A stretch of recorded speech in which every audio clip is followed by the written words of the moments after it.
senhoras, senhores, jovens, internautas que nos assistem nesta oportunidade. É com grata satisfação que nos encontramos neste instante, na abertura deste congresso, com um tema tão importante que é o chamamento aos espíritas. 2000 anos depois da estada conosco do Cristo de Deus Jesus. Àquela época, após ele ter falado aos saduceus, esclarecido os fariseus, ao observarem aqueles esclarecimentos, se reuniram e, como sempre fizeram, procuraram testar o Cristo. E fizeram a ele a pergunta: qual o mandamento maior da lei? Jesus, serenamente, olhando-os, respondeu: amarás a Deus de todo o coração. Amarás a Deus de toda a tua alma, de todo o sentimento. Este é o primeiro mandamento, o maior de todos. Entretanto, há um segundo mandamento, com o mesmo valor, com a mesma importância. Amai ao próximo como a si mesmo. Esta informação, pela primeira vez, a humanidade tomou conhecimento de uma forma mais prática de amar a Deus. Porque até então, como nos dias de hoje, ainda Deus para alguns é intangível. Não é nem compreensível e nem sequer entendido. Mas Jesus, sabedor da nossa infância espiritual, deu-nos a oportunidade de compreender um pouco mais e amar a Deus de uma maneira mais prática, colocando a própria criatura como referência. Porque para amar a Deus, a criatura precisa amar ao próximo. Mas para amar o próximo, ela precisa amar a si mesma, porque o mandamento é amar ao próximo como a si mesmo. E nós não podemos amar alguém se nós não nos amamos. Naturalmente, é necessário que tenhamos a posse deste amor para poder oferecer. Porque ninguém oferece nada se não tem. E o Espírito Emmanuel nos faz uma diferença sobre deter e ter. Deter, todos nós detemos muitas coisas. Detemos o conhecimento, detemos a compreensão, mas para termos a necessidade de algo mais. Colocar em prática aquele conhecimento que antecede a prática, porque ninguém faz nada sem antes conhecer. E naquele momento Jesus nos convida a amar ao próximo. Mas a nossa pequenez, a nossa incipiência, a nossa ignorância restringiu o ensinamento. Porque o ensinamento é amar ao próximo e nós entendemos amar ao semelhante. Próximo é tudo aquilo que está perto de nós. E todos os reinos se encontram próximos a nós. O reino mineral, o reino vegetal, o reino animal, o reino hominal. E alguns dizem de uma maneira hoje até jocosa, brincalhona, que há um outro reino, que é o reino mulheral, em virtude de que as mulheres hoje têm preponderância nestas atividades, quando a sensibilidade ela é necessária para o entendimento das coisas do alto. Tanto que quando nós observamos o movimento espírita, entre os espíritas, o percentual maior é feminino. Mas isto não significa que todos nós não tenhamos condições de deter e de ter a capacidade de poder colocar em prática este amor que Jesus nos ensinou. O amor necessita de vivência.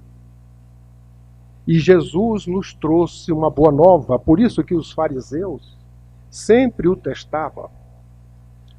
Colocavam em cilada, tentando prendê-lo quando necessário, porque eles não admitiam nenhuma ideia nova além daquela das quais eles aceitavam e eram doutores da lei. Mas Jesus sempre levou a cada um deles a verdade. Jamais temeu, mas esclareceu. E a verdade não exige nada, ela apenas transforma. Aquele que conhece a verdade e é tocado por ela jamais será o mesmo. E esta verdade de amar a Deus, desejando ao próximo aquilo que nós queremos para nós, é uma revolução íntima que quando nós compreendemos e desejamos ter, possuir este amor, nós precisamos, além do conhecer, nós precisamos também refletir e meditar. Mas não basta só isto. É preciso sentir e, além de sentir, aplicá-lo nas nossas vidas. Porque a mensagem de Jesus, a verdade que ele trouxe, os seus ensinamentos e o Evangelho, que é a Boa Nova, precisa ser conhecido, meditado, sentido, mas sobretudo vivido. E cada um de nós, diante desta revelação que o Cristo nos trouxe, nos comportamos ao longo dos milênios, às vezes afastados dela, esquecidos ou até abandonando este ensinamento. Porque quando nós observamos o Livro dos Espíritos, da pergunta 614 a 625, que culmina dizendo-nos que o modelo e guia da humanidade é Jesus, nós observamos na pergunta 614, quando o codificador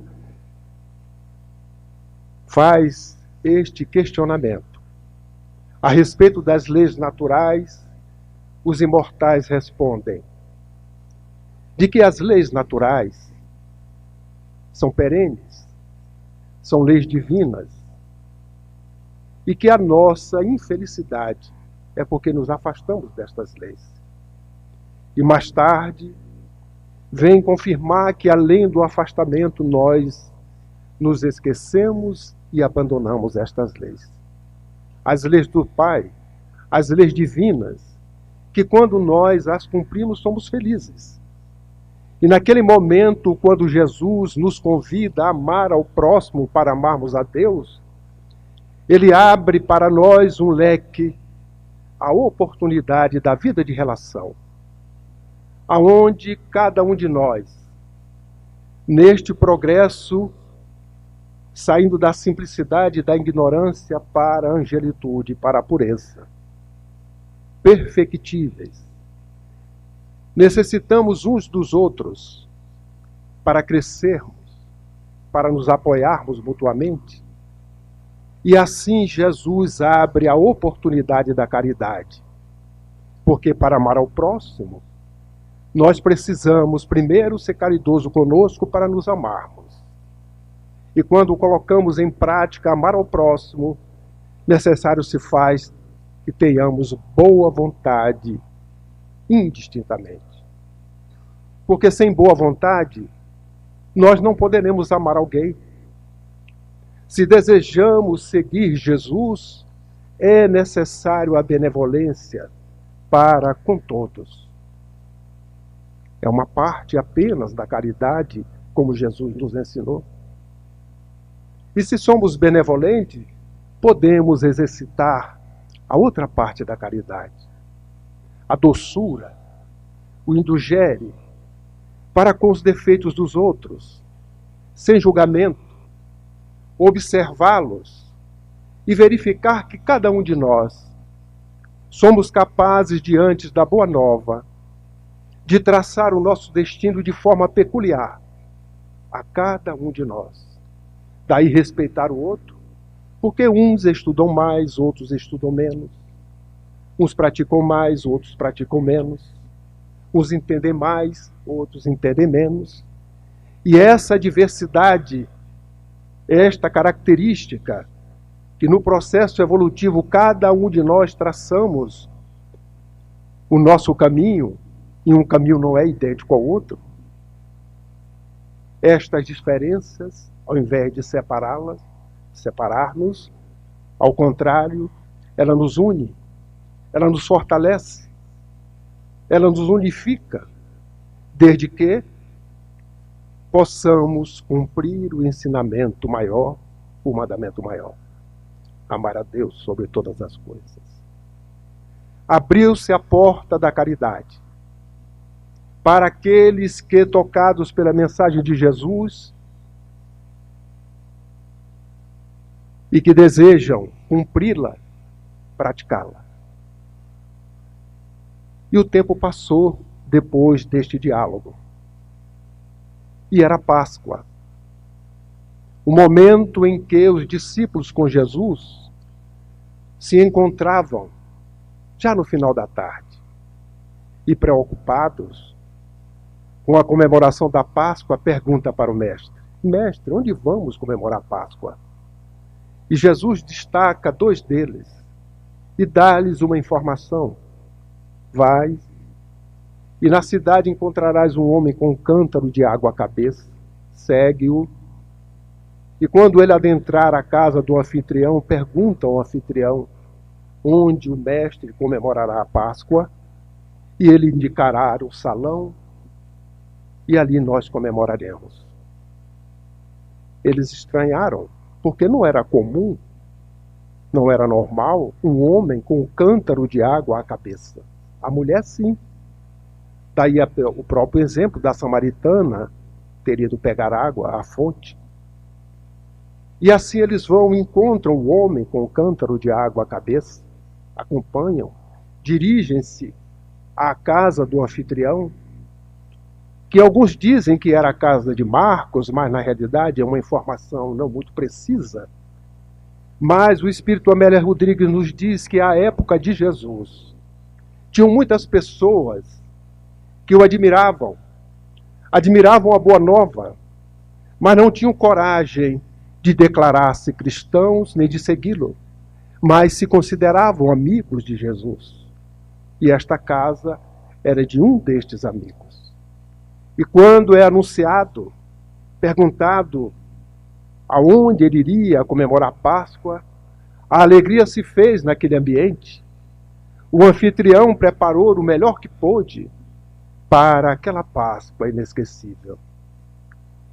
Que quando o Cristo chega, todos nós conhecemos o fenômeno do lava-pés, mas aquela era a última Páscoa, porque o Cristo já sabia de todos os objetivos e de todas as intenções de um dos seus discípulos, de entregá-lo para que ele fosse assim crucificado. E naquele momento, quando ele prepara os discípulos para o que adviria com a sua ausência, para que eles pudessem enfrentar os desafios, ele então diz para os discípulos, no diálogo, aonde ele diz assim: um novo mandamento vos dou, que se amassem mutuamente, como ele, Jesus, os amou. Realmente é um novo mandamento. O leitor não muito atento pode até achar que este mandamento é semelhante à lei áurea, o mandamento maior. Mas não. A referência do mandamento maior para nós somos nós mesmos, as criaturas. E quando praticamos o amar ao próximo, Este ato ele é tão interessante que não precisa de gratidão. A gratidão é o nosso próprio ato de amar ao próximo. A satisfação que nos traz, a alegria íntima do dever cumprido, de auxiliar aquele que necessita algo e que nós poderemos contribuir no auxílio à sua necessidade. Mas agora o novo mandamento, a referência mudou. A referência é Ele, Jesus, o Espírito puro, aquele que vivenciou o amor como jamais a humanidade conheceu. Antes dele, falava-se de amor, exemplificava-se o amor, mas nunca o amor foi exemplificado na face da terra como foi feito pelo testemunho do Cristo. É um amor vivo, a ponto de denominá-lo o amor ainda não amado. Foi um momento em que a terra teve que se preparar para recebê-lo. E ele, entre nós, deu o exemplo vivo do amor. E quando lembramos daquelas perguntas 614 a 625, quando os imortais dizem que nós esquecemos, abandonamos, afastamo-nos das leis divinas, lembramos que Jesus, sendo o modelo e o guia, chegou até nós para trazer as verdades divinas, para que nós pudéssemos, através do testemunho, do seu exemplo, jamais esquecê-las. Porque Jesus, se hoje, 2000 anos depois, nós lembramos dele, é pelo seu testemunho. Porque tudo aquilo que ele nos trouxe foi a revelação das leis do Pai. Tanto que nos primeiros diálogos que ele teve com seus discípulos, foi convocá-los e convidá-los à fidelidade a Deus, para que jamais faltasse nas suas vidas esta fidelidade. Porque ele vinha trazer um reino que não era deste mundo. E a fidelidade a Deus exige de nós humildade. Humildade para que nós estejamos diante de suas leis submissos, porque são elas que nos conduzem, quando bem praticadas, à felicidade tão desejada por nós. Se hoje não somos felizes, é porque a nossa rebeldia nos conduziu a nos afastarmos dela. E este afastamento foi feito de maneira livre. Uma escolha, como todos nós fazemos, já que a vida é feita de escolhas. E infelizmente as nossas escolhas não foram pautadas nas leis do Pai.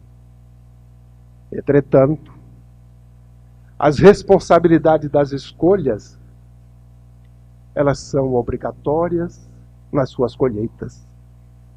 E nós, em cada vilegiatura, em cada oportunidade que o Pai nos dá, de vestirmos uma vestimenta de carne, para vivermos durante um período, pode ser de segundos a centenas de anos, não interessa, mas aquele período que é necessário a cada um de nós, é mais uma oportunidade de nós fazermos escolhas e de colhermos obrigatoriamente aquilo que escolhemos no passado. Se escolhemos bem e praticamos o bem, naturalmente nós desfrutaremos o bem. Mas nós poderíamos perguntar, e o que é o bem? Vamos lembrar de Kardec. Esta mesma pergunta ele fez aos imortais. E eles responderam que o bem é tudo aquilo que se faz em conformidade com as leis divinas. Se nós estamos sendo obedientes às leis divinas, é porque nós estamos resignados. A nossa razão aceita-as, porque nós as compreendemos. E o nosso coração também aceita, porque nós nos resignamos. e diante das oportunidades, dos desafios, quando nos sentimos fracos, lembremos daquele novo mandamento. Porque a nossa referência, ainda pela nossa fraqueza, não é capaz, às vezes, pela fraqueza moral, de suplantar a dificuldade, apesar de todos nós estarmos diante daquilo que somos capazes de suplantar. Mas, se vacilarmos, lembremos do novo mandamento, dele e dos seus exemplos, para que através disto nós nos fortaleçamos e possamos prosseguir no exercício deste amor, tão desejado por cada um de nós e tão esperado pelo Cristo pacientemente. Mas, depois de estar conosco exemplificando o amor, nós observamos que depois de estar conosco no plano material, a humanidade continuou a perseguir aqueles que o seguiam, os denominados cristãos, os homens da Casa do Caminho, mais tarde cristãos, graças a Lucas, que assim denominou, e foram perseguidos aqueles poucos, inicialmente. E esta perseguição cada vez mais aumentava, mas havia um aparente contraditório, porque quanto mais perseguidos eram os cristãos, mais eles aumentavam. E durante os 313 anos da nossa era, a pureza, a pulcritude da sua mensagem permaneceu entre nós.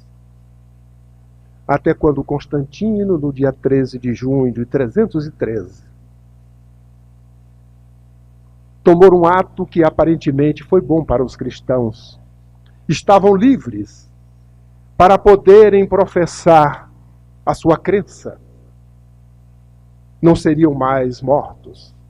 Entretanto, daí por diante, a história nos mostra e nos conta que aquela pureza do Evangelho, ela foi perdida. Porque a partir daquele instante foram inseridos na sua doutrina os interesses próprios, o interesse do Estado, os interesses políticos, os mitos pagãos, que à época eram utilizados de forma tão natural. Porque nós não encontramos no Evangelho, em momento nenhum, para se orar, especialmente as mulheres, a necessidade de se colocar um véu ou um pano à cabeça. Ele foi batizado para cumprir a lei, e o seu batismo foi diferente. Não foi igual aos demais. Porque os demais, para serem batizados, chegavam conscritos. É como se fosse uma terapia em grupo, aonde se dizia tudo que se desejava no sentido da ausência do bem não praticado. E as pessoas falavam, fiz isso de errado, fiz aquilo, e colocava todas estas mazelas à vista pública. E depois, João apenas praticava um ato. Mergulhava o rio, como se o purificasse, na realidade já estavam purificados pelo simples fato de em público declarar os erros que haviam cometidos. E depois saíam conscritos, com a consciência tranquila, porque a sociedade já os conhecia e eles já estavam arrependidos dos atos feitos. Mas Jesus foi diferente. Jesus, naquela manhã, ao se aproximar, João, que já estava anunciando ele há algum tempo, e dizia que não era capaz nem de atar as suas sandálias, ao observá-lo, o mestre chega e solicita a ele que o batizasse. E um diálogo ali é entabulado, onde ele diz, não sou capaz. Tu que tens que me batizar. E o Cristo solicita a ele que cumpra as Escrituras como previsto. E o batiza. Mergulhando no rio ou colocando a água na sua cabeça.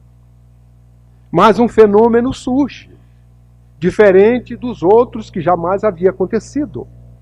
Um símbolo que era o símbolo da paz, a pomba. E uma voz suave, que o indica como filho dileto, que estava ali como Messias. E Jesus, como não tinha nada para expor de mazelas, assim não o fez. Aproximou-se e pediu para ser batizado. E nem tão pouco saiu conscrito, preocupado, e saiu normalmente para iniciar a sua vida pública. E assim o cristianismo, a partir do ano 313, passou a admitir hábitos não condizentes com a pureza doutrinária que o Evangelho nos trazia. Mas Jesus, sabendo de tudo isto, prometeu aos seus discípulos de que mandaria um paracleto, um consolador, um advogado, como queiram, e iria pedir ao Pai para que ele chegasse no momento correto, no momento certo. E nós observamos que quase 2000 anos depois, no momento em que a humanidade, a ciência, a tecnologia, raciocinava simplesmente com um aspecto, o aspecto material, chegando ao ápice do materialismo no século XIX. E assim chega a doutrina espírita, depois de um trabalho hercúleo, cansativo, se assim podemos dizer, do senhor Hippolyte Léon Denisard Rivail, que mais tarde, ao denominar-se Allan Kardec, nós hoje na intimidade podemos dizer o nosso Allan Kardec. Depois desse trabalho hercúleo, e a doutrina espírita surge como o sol no amanhecer de uma nova era, trazendo novas notícias, trazendo o Evangelho, são boas novas. E Evangelho significa notícias novas. Num ambiente onde a ciência estava no seu estado da arte. E a doutrina espírita chega condizente com as ciências, e muito mais além do que elas, porque hoje, 160 anos depois, nós podemos assim comprovar. E condizente também com o pensamento contemporâneo da época. E surge de uma forma até burlesca, no báratro deste século, no abismo em que a humanidade estava caminhando para o materialismo, reduzindo tudo no universo à matéria. Surge, então, a doutrina espírita de uma forma burlesca, com as mesas girantes, que servia de curiosidade àqueles que nos palcos dos teatros iam observar aqueles fenômenos, como se estivesse aguardando os homens sérios, aqueles que buscam a verdade, aqueles que estavam perquirindo, procurando saber algo mais. Até que naquele maio, na última terça-feira do ano de 1855, o professor Rivail frequenta a casa da senhora Plena Maison para observar aquele fenômeno. E a partir daí, ao observar, ele começou a ocupar-se sobre o fato. E a sua ocupação resultou no maior arcabouço filosófico que a humanidade ainda desconhece e que já está há 160 anos à disposição dos espíritas e também de toda a humanidade. Porque o livro não é dos espíritas, é dos espíritos. E espíritos somos todos nós, filhos do Pai.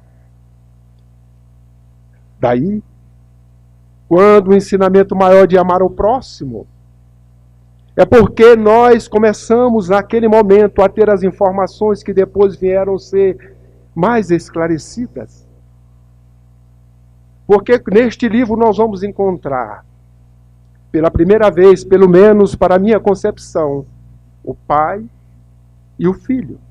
Só que o Filho à semelhança do Criador. Porque a primeira pergunta, como todos nós sabemos, que é Deus, nos fala da inteligência suprema, da causa primeira de todas as coisas. Não há imagem. ao entendimento. É a causa primeira. É a inteligência suprema. E depois, quando o codificador pergunta e coloca na 23, que é espírito? O princípio inteligente, para mim, me satisfiz. Porque a imagem do Deus antropomórfico foi o inverso. Por não termos condições de ver, ou compreender, ou entender o Criador, já que a criatura é a semelhança, partimos do conhecido para o desconhecido. Mas são boas novas. São notícias novas quase 2000 anos depois, como ele prometeu para nos consolar.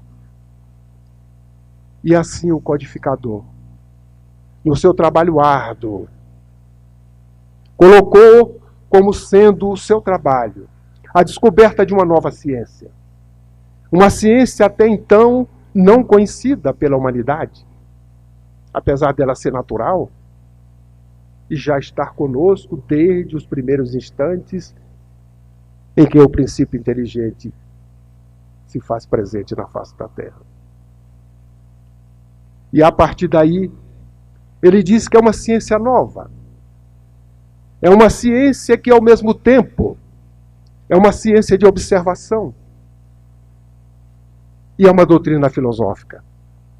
Como ciência prática, vem tratar da relação entre os encarnados e os desencarnados. Entre nós, os espíritos, o que estamos numa vilegiatura, e aqueles que estão numa dimensão espiritual. E a relação entre estas dimensões, esta ciência vem esclarecer. E como doutrina filosófica, ela consiste nas consequências, ou seja, em todas as consequências morais decorrentes destas relações. E nos revela o Livro dos Espíritos uma trindade universal. No universo, existem dois princípios: o princípio material e o princípio espiritual. Antes e acima deste, o Criador, Deus. Ora, o que não é espírito é matéria.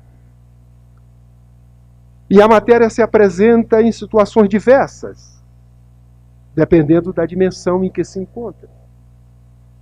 E vem nos revelar da outras boas notícias, matando naquele instante o materialismo, mas dizendo que no universo não só existe matéria. No universo existe estes dois princípios e, acima de tudo, o seu Criador. E quando assim revela, faz-nos entender melhor o apoio que existe entre essas duas ciências. A ciência que trata do princípio material, finita, mas serve de apoio à ciência que trata do espírito. Daí ser uma ciência nova, que Kardec nos traz e resgata na sua pureza primitiva as lições do Evangelho, porque ela é consoladora. É o Consolador prometido, fazendo-nos com que nos dias de hoje possamos entendê-la à luz da ciência, à luz da filosofia e, ao mesmo tempo, nos seus aspectos éticos morais, que nos faz religar ao Pai. Dos três é o único que faz com que nós possamos progredir. Porque a ciência, como filosofia, ela amplia o nosso conhecimento, faz-nos entender melhor os porquês. A ciência, por si só, faz-nos também entender os mecanismos que existem nos fenômenos naturais. Mas os aspectos éticos morais são aqueles que nós, ao exercitarmos, através da prática do amor, através da caridade, que é o amor em ação, faz-nos crescer, faz-nos dar passos avante, faz-nos retornar ao caminho, como ele nos convidou: eu sou o caminho, a verdade e a vida. e ninguém vai ao Pai senão por mim. Estamos assim há 160 anos, diante desta boa nova, que foi estruturada de uma forma sábia, de uma forma, podemos dizer, didática para o nosso entendimento, já que no primeiro capítulo da estrutura do Livro dos Espíritos, o codificador fala das causas primárias, falando sobre o Criador, sobre Deus, falando sobre a matéria, o espírito, o princípio vital, ampliando-nos o entendimento a respeito do Criador. E quando parte,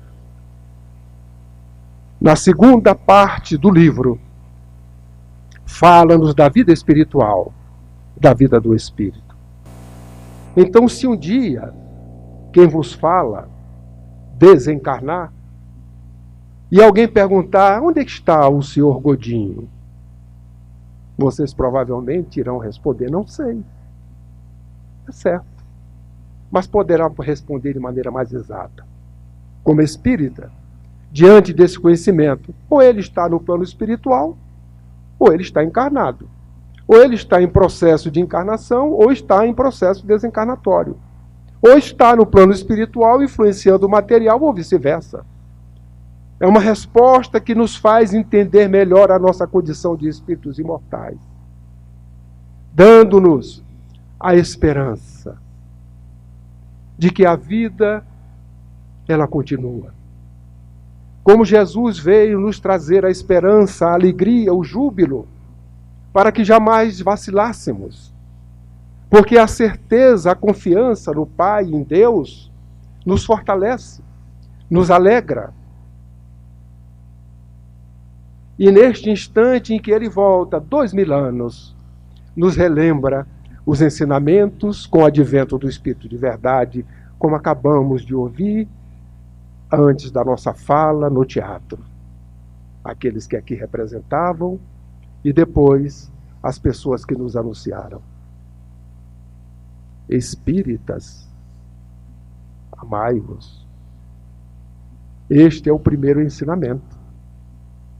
Porque o mandamento já foi dado. Instruí-vos. O segundo.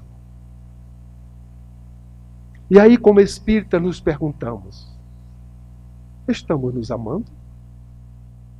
Estamos nos instruindo? É uma questão. Porque se a doutrina espírita é o evangelho do Cristo redivivo, resgatado na sua primitiva pureza,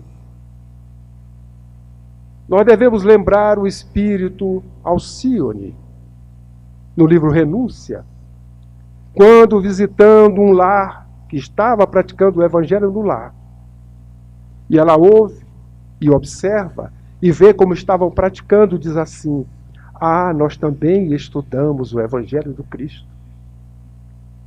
E diz como é que ela estudava o evangelho. E ela diz assim: o evangelho do Cristo tem que ser conhecido, meditado, sentido e vivido. Nós estudamos versículo a versículo. E às vezes no versículo nós demoramos meses estudando, pela profundidade das palavras, pelo entendimento, pelas zonas de compreensão daqueles que ali se encontram.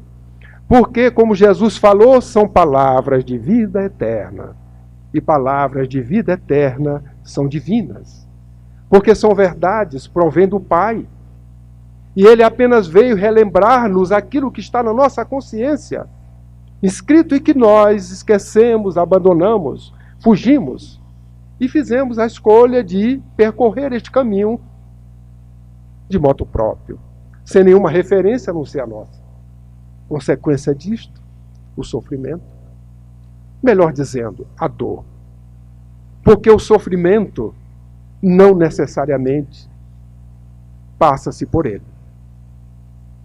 Porque quando a dor nos chega, cobrança obrigatória dos equívocos cometidos, Se nós compreendemos a lei divina, somos obedientes a ela e somos resignados, não temos sofrimento. Chico teve muitas dores. Seus órgãos passaram por dores, mas ele nos demonstrou de que ele não sofreu. Porque as dores, ele dizia que era presente que o Pai havia lhe concedido para o seu crescimento intelecto-moral. Então não havia sofrimento, havia o entendimento. Mas quando nós não compreendemos as leis divinas, a dor, nós aí passamos a sofrer por incompreensão. E quando nós não sofremos, nós ajudamos a amenizá-la. Porque o objetivo da dor é educação, é educativo. Não é fazermos sofrer. É para que nós nos eduquemos diante da dor que bate à porta, para que nós possamos assim crescer.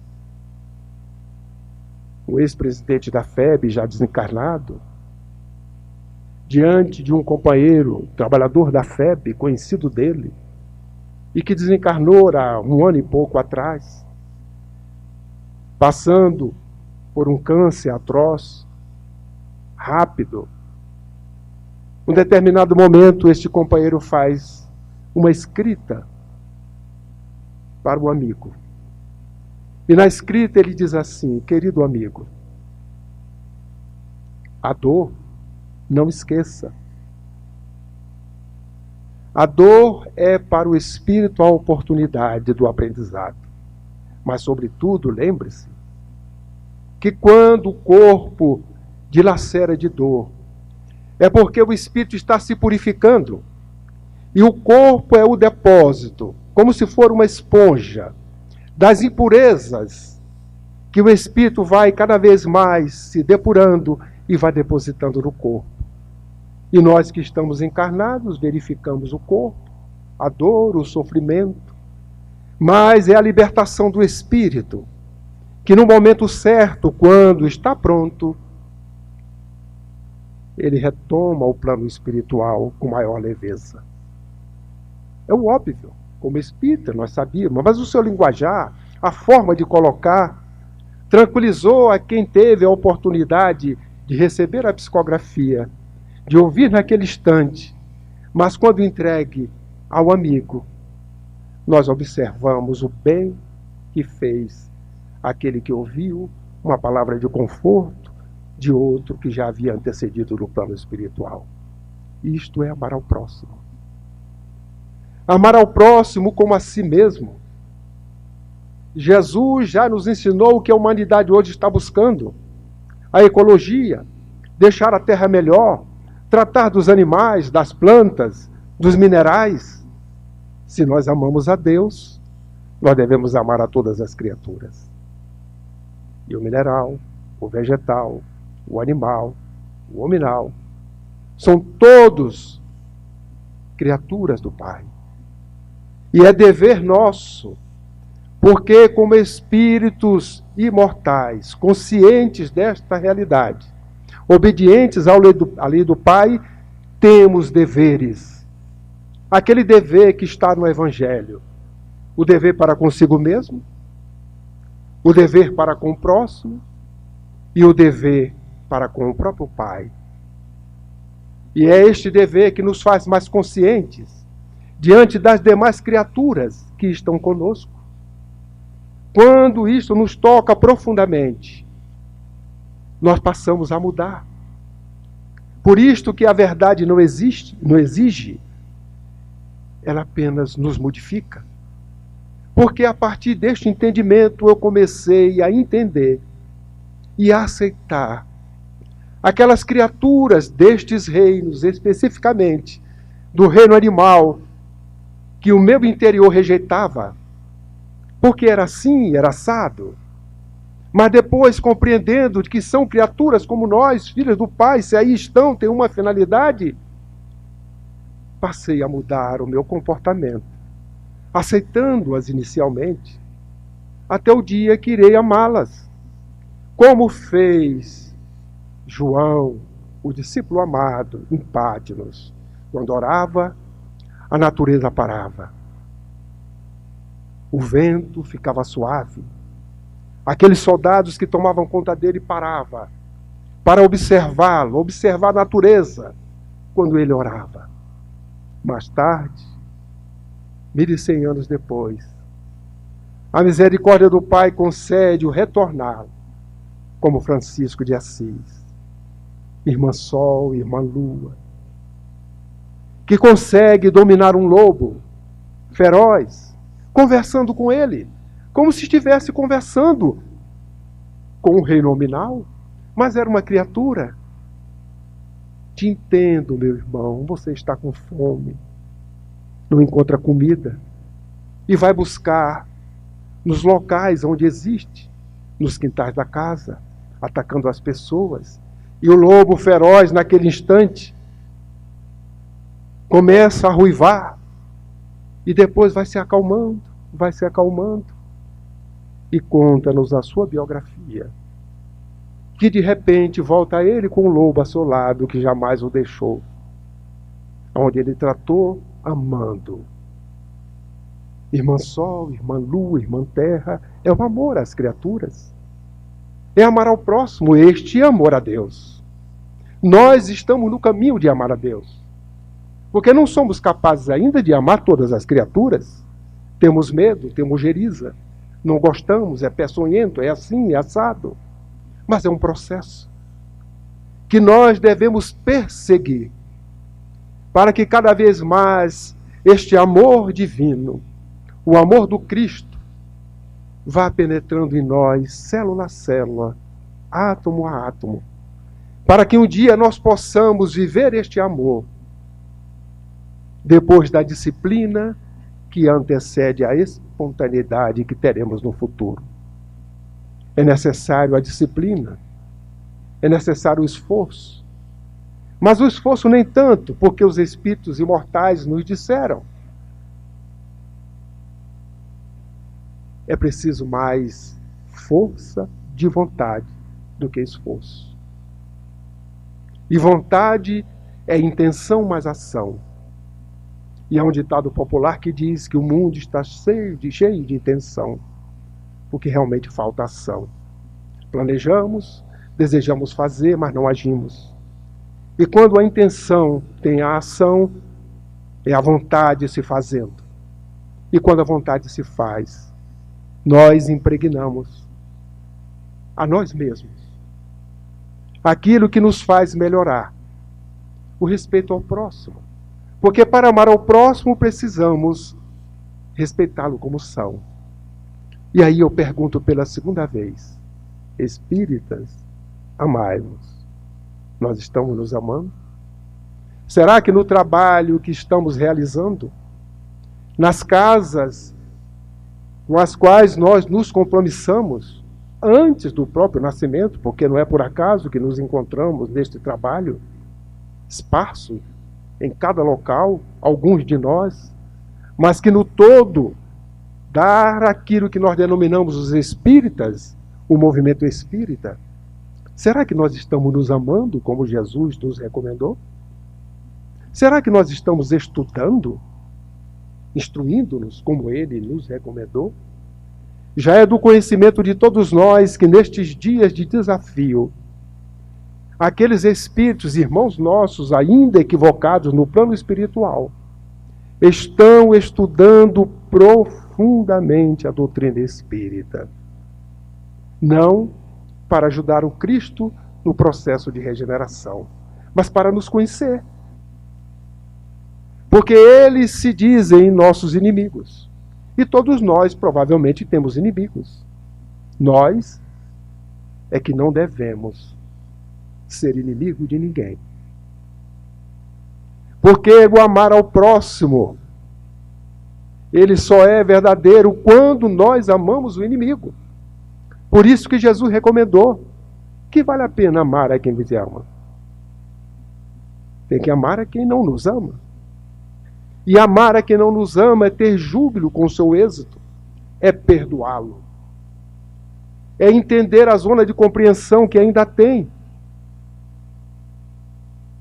Porque se alguém tiver que exigir mais, vai exigir daquele que já tem mais conhecimento das leis divinas. E os cristãos, os espíritas, têm conhecimento destas leis. Por isto que o codificador, quando classifica os espíritas, ele diz assim, aos espíritas, que são os pesquisadores, há aqueles espíritas que são imperfeitos, porque apenas verificam a teoria e fica por aí. Há aquele espírito que é o exaltado, esse presta mais desserviço do que serviço, porque a sua exaltação leva a trazer problemas para a própria doutrina e para si mesmo. Mas quando ele fala do espírita verdadeiro, ele diz o espírita cristão, o espírita verdadeiro. E depois, lá no livro dos Médiuns, ele diz que a bandeira que ele levantou foi do espiritismo cristão e humanitário. E convida a todas as instituições a levantarem esta bandeira. Nós, então, como espíritas, devemos estudar, sim, a doutrina espírita profundamente nos dias de hoje. Para que nós possamos, assim, diante daqueles que estudam não com o objetivo de ajudar o Cristo na regeneração, mas para nos conhecer, para formar o laboratório mais necessário que nós precisamos para o testemunho, porque o holocausto dos primeiros cristãos, aqueles da primeira hora, era apenas denominar-se cristão e o problema era resolvido em seguida. Porque seus corpos eram dilacerados, eram comidos pelos leões, eram queimados. E o holocausto dos trabalhadores da última hora, a humanidade evoluiu, a justiça dos homens. Imaginemos nós, alguém perguntar para nós, és cristão? Sim, e passarmos 6 meses preso. Será que nós responderíamos assim? És cristão? Sim. Talvez pensássemos. Será que vale a pena responder sim ou não? 6 meses? É porque ainda não temos essa condição que tinham os trabalhadores da primeira hora. Mas não estamos isentos de holocausto. O nosso holocausto é diferente. O nosso holocausto é do testemunho. É o holocausto de aplicar as ideias espíritas, como o codificador colocou lá na conclusão do Livro dos Espíritos, o item 5, Romano.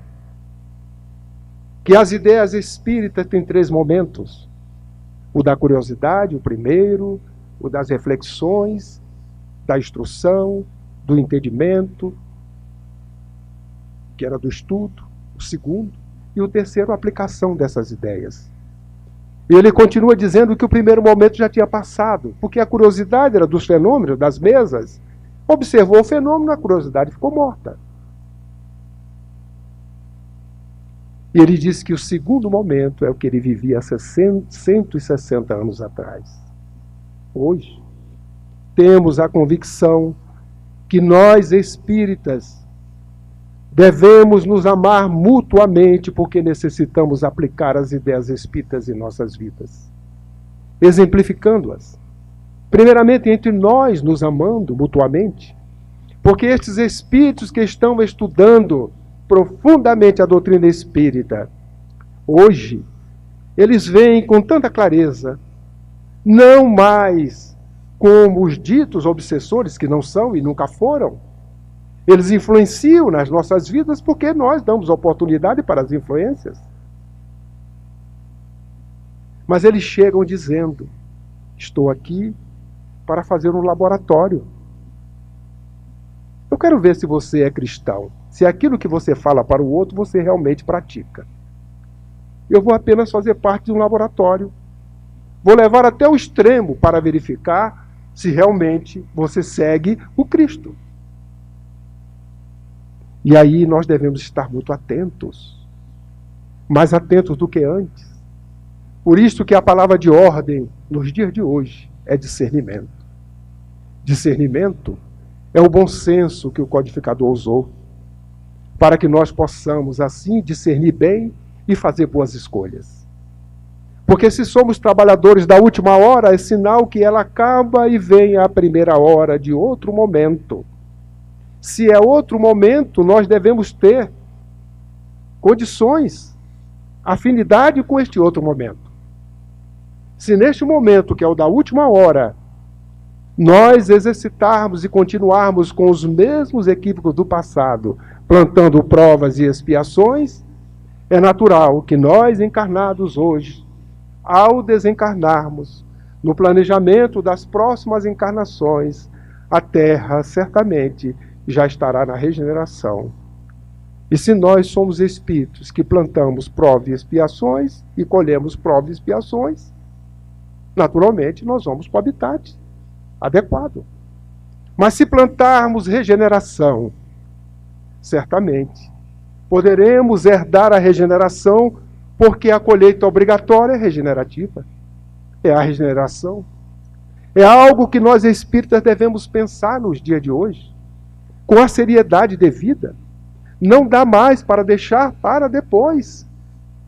Estamos diante de uma encruzilhada e temos que escolher um caminho. E alguém pode dizer, mas isso é muito difícil. Para quem não conhece o Cristo, é difícil. Mas para quem conhece, o único caminho é o dele. E dentre os demais, é escolher o dele. E prosseguir em frente. E por isto que nós precisamos testemunhar. Para a nossa própria evolução, para o nosso próprio júbilo, o nosso próprio deleite, a nossa própria alegria, de amar ao próximo como a nós mesmos. E se perseverarmos até o fim, estes que estão propiciando um laboratório adequado para nós, irão dizer assim, vale a pena ser cristão. Porque fiz de tudo. E eles resistiram. Se nós não resistirmos, provavelmente, eles dirão, realmente, não vale a pena seguir o Cristo. E nós vamos com ele. Se nós persistirmos, eles irão dizer, vale a pena, e talvez eles fiquem conosco. São momentos de muita responsabilidade, que nós espíritas temos que ter esta consciência, para que o amor recomendado por Jesus, como o primeiro ensinamento, seja vivenciado por nós. E que busquemos no cristianismo, na doutrina espírita, a instrução devida e adequada. Porque o próprio Cristo nos fala, e o Espírito de verdade, lá no Evangelho, no advento do Espírito de verdade, ele diz que as verdades estão no cristianismo. Os equívocos, os erros que aí se encontrarem, é de origem humana. Porque as verdades, elas são puras, são divinas. É como se fosse uma pérola, um diamante, que aonde estiver ele não se modifica. Ao contrário, modifica o ambiente, porque traz luz, ilumina, esclarece. E nós estamos todos sendo convidados a nos amar e a nos instruir. Que pensemos nisto, queridos irmãos. Mas que não só pensemos. Que procuremos meditar. Mas também que não fique só na meditação. Que saiamos do cognitivo e coloquemos isso no coração para sentirmos. E o sentimento só vem quando o amor está em ação, que é a caridade. Olhar o outro indistintamente, ajudá-lo quando necessário. Se necessário o pão material, façamos a filantropia. Mas esta necessita do recurso financeiro. E a verdadeira caridade todos poderão praticar, que é a caridade moral. Que nós possamos, assim, com os nossos pensamentos vigiados, colaborarmos com aquilo que chamamos de psicosfera. A psicosfera de nosso lar. a psicosfera do nosso trabalho, a psicosfera da via pública, a psicosfera da casa espírita. Porque os nossos pensamentos, eles se afinizam automaticamente com os pensamentos idênticos por afinidade. E nós somos responsáveis por eles. Temos consciência. Então a nossa vigilância tem que ser redobrada, para que sejamos aqueles que tenhamos condições de dar um contraponto nesses dias ditos difíceis, dias ditos como sendo aqueles que nos levam à depressão, que nos levam a momentos de pessimismo, de dúvidas, de falta de esperança. E eu tinha um amigo que me dizia: a esperança é uma bela companheira de viagem, que jamais devemos perdê-la. E a doutrina espírita vem nos ajudar a passar por esses momentos com esta compreensão, ajudando-nos mutuamente e ajudando também ao Cristo no momento que Ele deseja que a humanidade se regenere e cada um de nós, no autodescobrimento, nos regeneramos. Porque fazemos parte da humanidade. E em assim sendo, se nós nos regeneramos, a humanidade se regenera. Que possamos, nestes dias, que aqui passaremos, poucos, mas significativos. Não temos ideia do que o plano espiritual aproveitará dos nossos pensamentos. Dos momentos que estaremos todos reunidos, unificados num pensamento só. Falar de Jesus, do Evangelho, do amor. E que poderemos dizer em 7 bilhões e quase meio milhões de espíritos encarnados, nós somos insignificantes. Alguém pode dizer, são pensamentos, migalhas, sim. Mas não devemos esquecer que foi com as migalhas de pão, com as migalhas de peixe, que Ele as multiplicou e alimentou fisicamente a todos que ali se encontravam.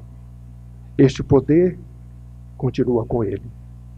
As nossas migalhas nesta semana poderão ser aproveitadas e serão pelos benfeitores espirituais, pelos espíritos que nos acompanham, que estarão conosco, multiplicando-as para beneficiar a nós, a cidade, ao Estado, ao nosso país, ao continente americano, expandindo-se além oceanos, pelos demais continentes, envolvendo toda a Terra num clima de paz. É possível, desde que nós assim desejemos, desde que nós assim coloquemos o nosso sentimento à disposição destes amigos espirituais que nos assistem a partir deste instante. Que Jesus continue a nos abençoar, que possamos fazer as reflexões mais adequadas. Nos esforcemos sim para domar as más inclinações, mas que a nossa vontade, ela seja forte, ela seja persistente, para que nós nos sintamos discípulos do Cristo. Porque para ser assim considerado, devemos nos amar mutuamente, como Ele recomendou. Que tenhamos muita paz e que Jesus nos abençoe hoje e sempre.